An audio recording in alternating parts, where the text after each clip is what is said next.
Hebreos, capítulo 10, versículo 39. Y la enseñanza de hoy es muy sencilla. Se titula "No somos de lo que retrocedemos". Pero nosotros no somos de lo que retroceden para perdición, sino de lo que tienen fe para preservación del alma. Y Pablo es el que está escribiendo esta carta a los hebreos. No se sabe exactamente qué iglesia es, pero sin embargo es una iglesia, por supuesto, de judíos. ¿Cuántos han leído el libro de Hebreos? Por lo menos una porción. Y los que lo han leído se van a dar cuenta que el libro de Hebreos es un poquito complicado.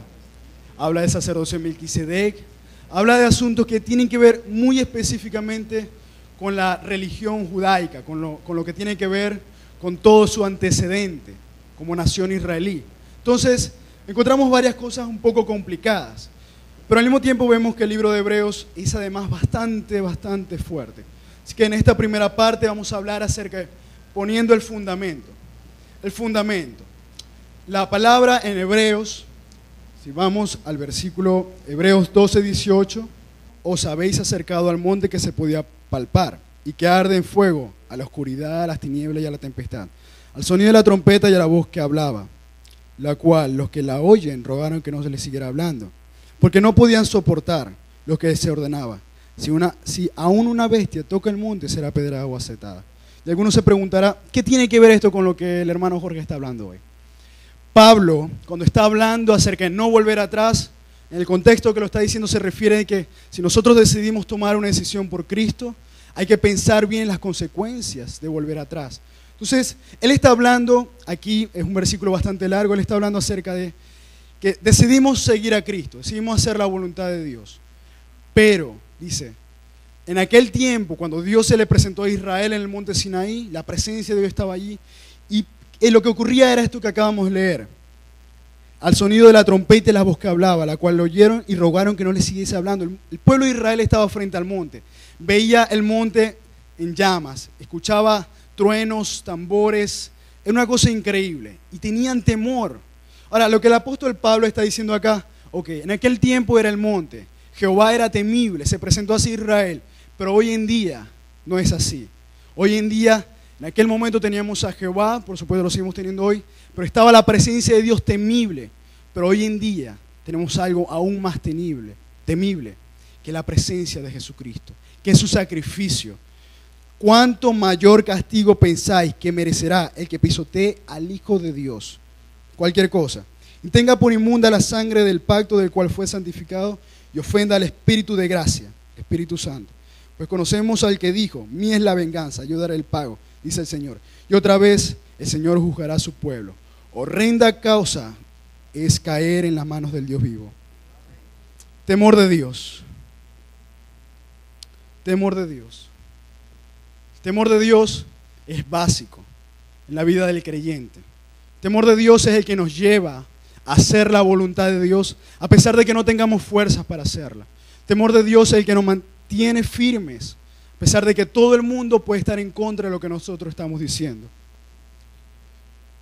Dice Hebreos 10:32, le voy a leer una porción y a partir de aquí empezamos nuestra enseñanza. Pero traed a la memoria los días pasados, en los cuales de haber sido iluminados sostuvisteis un gran combate de padecimientos. Por una parte, ciertamente con vituperios y tribulaciones fuisteis hechos espectáculo. Por otra, llegasteis a ser compañeros de los que estaban en una situación semejante. Porque de los presos también os compadeciste, y el despojo de vuestros bienes sufriste con gozo, sabiendo que tenéis en vosotros una mejor y perdurable herencia en los cielos. No perdáis pues vuestra confianza, que tiene una gran recompensa, pues es necesario la paciencia para que, habiendo hecho la voluntad de Dios, obtengáis la promesa. El versículo 32 lo volvemos a repetir. Pero traed a memoria los días pasados, en los cuales después de haber sido iluminados, sostuvisteis un gran combate de padecimiento. La iglesia en el primer siglo era una iglesia muy perseguida. Durante un tiempo, ser cristiano no solamente significaba, bueno, yo voy a la iglesia, me voy a congregar con los hermanos. Ser cristiano significaba que no solamente te iba a costar la vida a ti, sino que probablemente le iba a costar la vida a tus hijos, a tu esposa, a tus familiares, por decir, soy seguidor de Cristo. Entonces, Pablo está hablándole a una iglesia que estaba pasando por un tiempo difícil. Dentro de los judíos, seguramente tal vez judíos de la dispersión, que se habían ido por todas partes, que habían sufrido y habían tenido que huir de sus casas para salvar sus vidas. Y él estaba diciendo, pero traigan a memoria, recuérdense cuando en los días pasados fueron iluminados. ¿Iluminados por qué? Por el Evangelio. Recibimos con gozo el Evangelio. Incluso, lo que Pablo está diciendo acá, bueno, recibieron no solamente el Evangelio, sino que además fueron cristianos de ejemplo. Mira, ¿dónde sacas eso? Aquí, el versículo 33. Por otra parte, ciertamente con vituperios y tribulaciones fuiste hecho espectáculo. 33 eso. Y por otra llegaste a ser compañero de los que están en una situación semejante. Porque de los presos también os compadeciste, y el despojo de vuestros bienes sufriste con gozo, sabiendo que tenéis en vosotros una mejor y perdurable herencia en los cielos, una iglesia ejemplar. Es decir, si tenían que perder lo que tenían para dárselo a sus hermanos necesitados, que tal vez habían perdido sus casas incendiadas por la Santa Inquisición, por así decirlo, de ese momento, ellos dijeron, si tenemos que despojarnos de todo, si tenemos que dar nuestras vidas, si tenemos que arriesgar nuestra vida en visitar a nuestros hermanos en la cárcel, porque visitar a un hermano en la cárcel no solamente significaba que, bueno, iban a saber que tú eras cristiano, era probable que te iban a meter también preso. Así que estos hermanos eran unos cristianos ejemplares. Pero Pablo más adelante le dice lo siguiente, hay que perseverar. Y más adelante, que fue el que leímos al comienzo, dice, pero nosotros no somos de lo que retrocedemos para perdición. Es decir, Pablo le está diciendo muy bien, hemos sido creyentes, hemos dado nuestra vida por el Evangelio, nos hemos esforzado, pero llega un momento, nuestra vida creyente, que pasan los años, pedimos, Señor, tus promesas, tus bendiciones, y llega un momento que pareciera que no la vemos. Y esta gente como que se estaba impacientando, está diciendo, ¿hasta cuándo vamos a sufrir lo mismo? ¿Se imagina eso? No eran 6 meses, 7 meses, tal vez fueron años de persecución con distintos emperadores. Una cosa terrible, tal vez con los gobernantes de aquel tiempo, de entre los mismos judíos, entre los mismos hermanos que lo entregaban una vez unos a otros, falsos hermanos. Entonces, no era cualquier cosa. Estaban pasando un momento bastante difícil. Y Pablo le hace énfasis en algo. Muy bien, pero hay que perseverar. Y vamos a hablar de algunos puntos necesarios para perseverar. Pero antes de eso vamos a ver algunas cosas. Y me da a mí un poquito de tristeza, ¿no? Porque uno puede hablar, bueno, en el cielo vamos a estar flotando por la eternidad, adorando a Dios. Pero muchas veces no se habla de la doctrina del sufrimiento. ¿Cuánto dicen amén? Sufrimiento, diga. El sufrimiento es necesario en la vida del creyente. ¿Cómo Dios nos va a procesar si no sufrimos? ¿Cómo Dios va a sacar nuestro orgullo? ¿Cómo va a sacar nuestra vanagloria? ¿Cómo va a sacar nuestro deseo de vernos bien, de que nos escuchemos bien? ¿Cómo va a sacar nuestras pretensiones ministeriales? ¿Cómo va a sacar nuestro deseo de dinero y de poder? A través del sufrimiento. No hay otra forma. Así que vamos a hablar del sufrimiento. Y cuando nosotros leemos desde el Génesis hasta Apocalipsis, vemos una sola, entre tantas cosas, vemos algo que es constante en toda la Biblia. ¿Y adivine qué es? El sufrimiento. Caín y Abel, Adán, los padres de la humanidad. Su hermano, Caín mató a su hermano Abel. ¿Usted se imagina lo que habrá sufrido? Ellos no entendían lo que era el asesinato hasta ese momento. Y perdieron a su hijo Caín. Abel. Perdieron a su hijo Abel. Y ellos sufrieron. Y Dios dice la palabra que después le dio un hijo, Set. Recibieron esa bendición de parte de Dios. ¿Pero cuánto tiempo pasó? Pasó más o menos. Así sigue la historia. Abraham, Moisés, por ejemplo, 40 años decidió visitar a su hermano los israelitas. Vio que se hacía injusticia, trató de hacer justicia por su propia mano. Mató a alguien y tuvo que huir de los egipcios. 40 años en el desierto. Él quería hacer algo, él tenía la grandeza en su corazón, pero él dijo, voy a hacerlo por mi propia mano, y tuvo que esperar 40 años más, 80 años. 40 años para hacer justicia, 40 años para esperar el tiempo de Dios. ¿Usted se imagina 40 años pastoreando ovejas? Yo me imagino que ya hablaba con las ovejas, se entendían unas con otras. Tenía nombre para cada oveja, me imagino yo. Entonces, 80 años, y a los 80 años se le presenta a Dios en una zarza ardiendo, y ya Moisés no cree ni en sí mismo. Antes sabía karate, ya no sabe nada, lo perdió todo, humillado hasta lo más profundo. Así fue el proceso de Moisés. David, el hombre menospreciado de la Biblia. David el rey, menospreciado por su padre, menospreciado por sus hermanos, menospreciado por su nación, menospreciado por el rey, perseguido, puesto por criminal. ¿Cuántos han leído los salmos? Salmos, muchos de ellos son oraciones de queja, de dolor. Señor, ¿hasta cuándo? De sufrimiento. Y uno casi que puede tocar el sufrimiento de David en esas palabras. Y decía, Señor, ¿hasta cuándo me van a perseguir? Hasta sus propios enemigos y los perdedores de su nación, en un momento determinado, lo menospreciaron. Su hijo se le puso en contra, el hijo de David.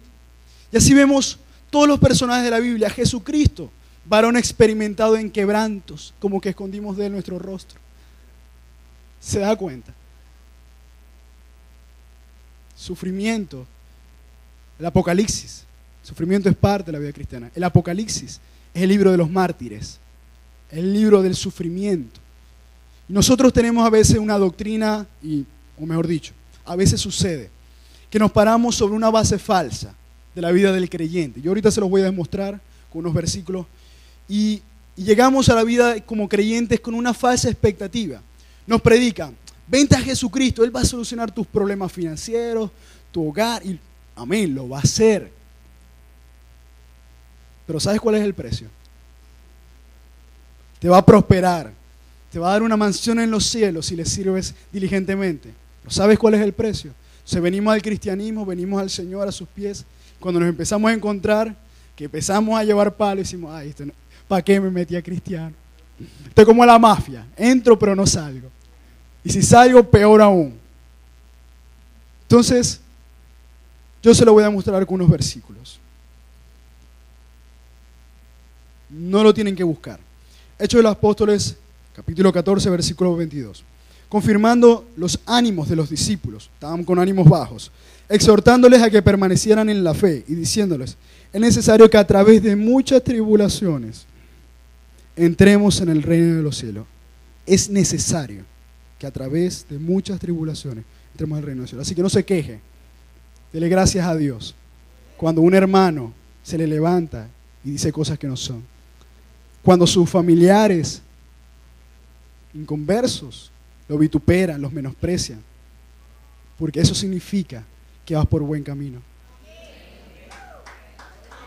Romanos 8:17.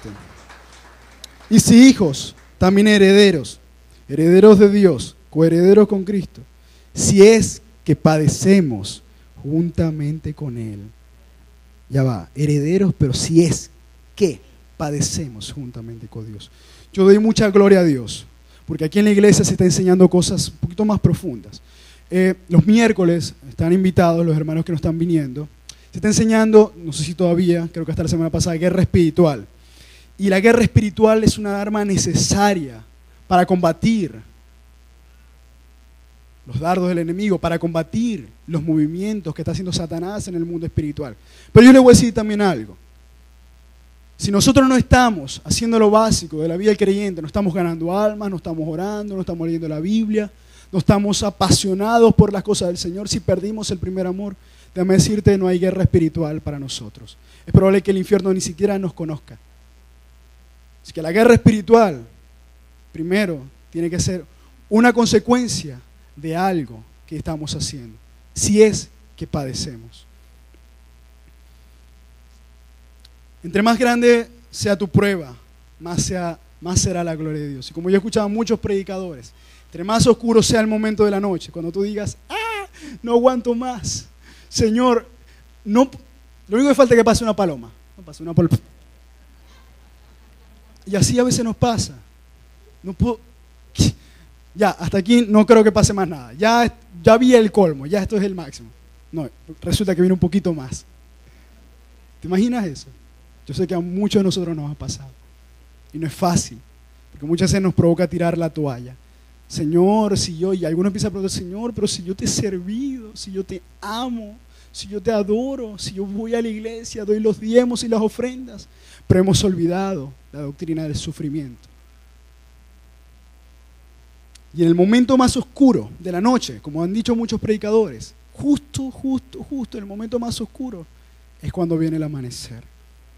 Dice Marcos 10:30, que no reciba 100 veces más ahora, y está hablando acerca de seguir a Cristo, que no reciba 100 veces más ahora en este tiempo cosas, casas, hermanos, hermanas, madres, hijos y tierras, con persecuciones, y en el siglo venidero la vida eterna. Pero muchos primeros serán los postreros y los postreros los primeros. Fíjese, el Señor promete. ¿Qué promete? Que pierda, Dios promete que le va a dar 100 veces más. ¿Pero qué dice? Con tribulaciones. O sea, Él está diciendo, está bien, te lo voy a dar, te voy a bendecir, lo voy a hacer al tiempo mío. Con persecuciones, dice el versículo 30 al final. Y en el siglo venidero la vida eterna. Hay una promesa. Así que para los hermanos que están acá, no se entristezcan, no se desanimen, sigan. Jesucristo está por venir.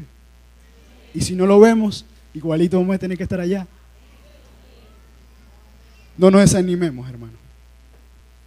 No perdáis, pues, vuestra confianza, que tiene una gran recompensa, pues es necesario la paciencia, para que habiendo hecho la voluntad de Dios, sostengáis la promesa.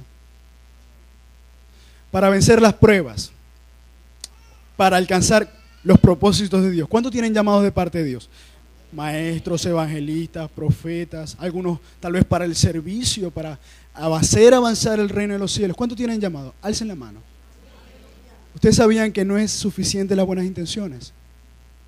Yo quiero hacerlo, yo quiero lograrlo, Señor. Eso no es suficiente. De buenas intenciones está asfaltado el camino hacia el infierno, decía alguien. Yo estoy diciendo, por supuesto, pero es un dicho popular. Así que las buenas intenciones no es necesario. Y aquí es donde se parte entre los llamados y los escogidos. Los llamados son muchos, somos todos los llamados, de hecho, pero son pocos los escogidos. Entonces, aquí en la perseverancia, aquí el Señor, lo voy a hacer. Me tengo que arrastrar con las uñas y clamar a tu presencia, lo voy a tener que hacerlo. Pero aquí es donde se parte entre los que son llamados y los que son escogidos. Aquí este es el valle de la decisión. Como cuando se iban a tomar decisiones en el pueblo de Israel y están en el valle de la decisión, como dijo el profeta, este es el valle de la decisión. Aquí es donde se definen los hombres, los verdaderos hombres, las verdaderas mujeres de Dios, de aquellos que simplemente tienen buenas intenciones. ¿Cuántos van a ser los que van a vencer? Amén. Yo les voy a contar una historia. Para el año 2005, más o menos, yo tenía un amigo, bueno, todavía está vivo. Su madre tenía una enfermedad muy extraña. Sus células cerebrales, sus neuronas, de repente empezaron un suicidio masivo, empezaron a morir dentro de su cerebro sin ningún motivo aparente, sin ninguna razón. Él era hijo único, él es hijo único. Padre, mamá, el hijo único, una familia bastante pequeña. Y la mamá le dio un ACV, un accidente cardiovascular, la hospitalizaron, estuvo muy, muy mal. Por supuesto, un golpe durísimo, porque realmente es una familia bastante unida. Y como padre, me imagino, y como hijo, tanto el esposo como el hijo, sufrieron muchísimo. Entonces empezaron a moverse, se recuperó la esposa, pero perdió varios de sus funciones, motoras, del habla, perdió partes del recuerdo, de los recuerdos. Y ellos empezaron a mover, empezaron a buscar especialistas en todas partes del mundo, se endeudaron, buscaron dinero de donde no tenían. Trajeron, y es un caso muy raro, de hecho hasta el día de hoy no se sabe exactamente qué es, trajeron gente de todas partes del mundo a ver a esta mujer, a investigarla. ¿Qué pasaba con ella? Al tiempo, pasaron como 6, 7 meses, no lo sé, volvió a recaer, pero esta vez murió la mamá. Este joven se metió en su cuarto solo,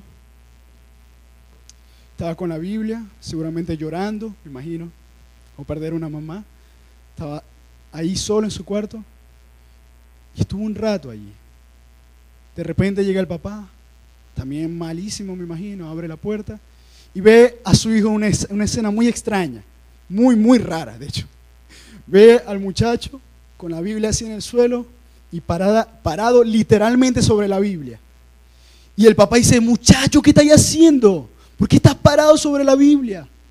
Le preguntó, papá, es que estoy parado sobre las promesas de Dios. Por eso, esta iglesia se llama Sobre la Roca. Y así es como tenemos que hacer. ¿Ves?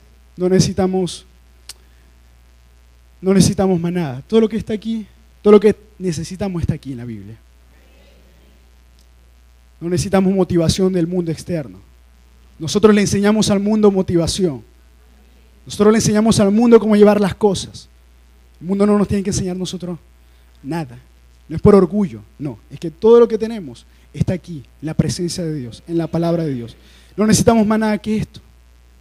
Libros motivacionales, aquí está, Jesucristo, su palabra. Ahora vamos a ver 5 elementos en algunos tiempos que podemos vivir. 5 elementos que necesitamos para perseverar en el tiempo de prueba. Y vamos al versículo 35. Y este es el primer elemento. No perdáis, pues, vuestra confianza. Ahora, la confianza es carácter. Es decir, yo lo voy a hacer. La confianza es una fe, una certidumbre. Pero esa confianza que habla allí es, estoy tranquilo, lo voy a hacer. Ahora, Pablo sabía muy bien de lo que hablaba. Cuando Pablo hablaba de carácter, a pesar de que el mundo exterior le pintaba algo, Pablo sabía lo que significaba continuar. 2 Corintios 4:7 no lo tienen que buscar, se los voy a leer. Pero tenemos este tesoro en vasos de barro, para que la excelencia del poder sea de Dios y no de nosotros, de Dios solamente. Que estamos atribulados en todos, pero no angustiados, en apuros, pero no desesperados, perseguidos, pero no desamparados, derribados, pero no destruidos. Donde quiera que vamos, llevamos siempre en el cuerpo la muerte de Jesús, para que también la vida de Jesús se manifieste en nuestro cuerpo. Qué lindo. Soy loco. Qué lindo la muerte, ¿no? Horrible, pero necesaria. No me refiero a la muerte humana, me refiero a la muerte espiritual, muerte del yo. Y Pablo sabía lo que significaba estar atribulado, lo que vamos a leer. Atribulados en todo, no angustiados. Y ese era el modo de vida de Pablo, ya que él llevaba el evangelio. Ahora, Pablo le estaba diciendo lo siguiente a los hebreos. Ustedes no pueden abandonar su pasado, es decir, su confianza. ¿Cuál era el pasado? La confianza, su confianza y el presente. Su confianza en Cristo. Pero tampoco pueden abandonar su recompensa, es decir, su futuro. Ni su pasado ni su futuro. ¿Dónde vemos eso? En el versículo 35, la segunda parte dice que tiene una gran recompensa. Es decir, la confianza tiene una recompensa. Dice la palabra de Dios que el que busca al Señor cree que le halla, porque Él es galardonador de los que le buscan. ¿Qué quiere decir eso? Dice que cada vez que tú busques a Dios en oración, cada vez que uno se humille delante de Dios y se arrodille y le adore, así uno no quiera. ¿Cuántos han tenido días que uno no quiere adorar al Señor? ¿Cuántos han tenido días que uno no quiere quedarse durmiendo? Por ejemplo, yo en la mañana, esta no quería venir, pero hay que venir.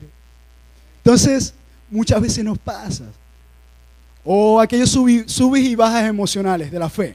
Un día siento que puedo conquistar el mundo entero y tal vez Marte y Júpiter si voy para allá, ¿no? Y otros días sentimos que ni queremos salir de la casa ni que nos vean la cara. Algunos que pues tienen su conciencia limpia con el Señor, que no andan con máscaras, me refiero. Entonces, hay esos subes y bajas emocionales, espirituales. Pero Pablo habla de que hay una recompensa, de que si vamos a buscar de Dios como le leí ahorita, es porque creemos que lo vamos a conseguir, porque cada vez que decidimos tener confianza, cada vez que decidimos hacer la voluntad de Dios, el Señor dice, yo te tengo una recompensa, te tengo una bendición, yo te tengo algo preparado. Primer punto, no perdáis vuestra confianza. Son 5 puntos. No perder la confianza. Punto número 2. Esta es la parte que a veces no nos gusta mucho hablar. Yo diría que una de las virtudes, hay muchas virtudes importantísimas en la vida del creyente, pero una que yo diría que es muy importante se llama la paciencia. Como decía alguien por ahí, nuestra generación y nuestro tiempo, por ser un tiempo acelerado, queremos que todo sea de microondas. Pip, pip, pip, tit, tit, tit, listo, ya. ¿Qué nos dirían los antiguos, los patriarcas? Bueno, yo tuve que esperar 80 años. Bueno, yo tuve que esperar 30 años. Bueno, yo tuve que esperar 10, 20 años. Paciencia. Diga conmigo, paciencia. La paciencia, dice el apóstol, es necesaria. Pero es necesaria la paciencia para que, habiendo hecho la voluntad de Dios, sostengáis la promesa. ¿Qué dice el apóstol? Es necesaria la paciencia. ¿Cómo hay vida cristiana sin paciencia? ¿Cómo, o incluso, cómo obtenemos algo en la vida? No nos vayamos muy lejos. ¿Cómo obtenemos algo? ¿Cómo obtenemos un fruto de algo? Cualquier cosa, del trabajo, de la familia, sino con paciencia. Esperando pacientemente. Esperando, sembrando, dándole, pero con paciencia. Paciencia. Si es todo en la vida, no solamente la vida cristiana, sino en la vida diaria. Nuestra vida que no tiene que ver necesariamente con la predicación y las cosas espirituales. La palabra que se usa es upomone, la palabra paciencia. Ahora le voy a leer algo aquí que saqué de un comentario. Esta palabra no es muy común en el griego clásico, es decir, que Pablo usar esa palabra es una cosa rarísima, pero se usa mucho en la Biblia, donde se usa al respecto de la duración de un trabajo fatigoso que un hombre está realizando porque lo obligan. Es decir, la palabra paciencia, upomone, es algo que te están obligando a hacer. No, Señor, yo no quiero la prueba, yo no quiero tener paciencia, no importa. No, agarrala, porque el Señor es el que ama disciplina. Y se da el caso interesante de utilizar esta palabra con relación a la facultad de una planta para vivir bajo circunstancias duras y desfavorables. ¿Saben cuáles son las plantas más duras? Usted le puede caer a patadas, bueno, yo no lo he hecho, pero para que sepa. Le pueden caer a patadas, cerrarlas, sacan, la vuelven a plantar. Son las plantas del desierto. Las plantas que viven las pruebas más duras. Esas son las plantas más duras. Son las plantas más duraderas. Usted puede hacer lo que usted quiera con esa planta, se vuelvan a hacer.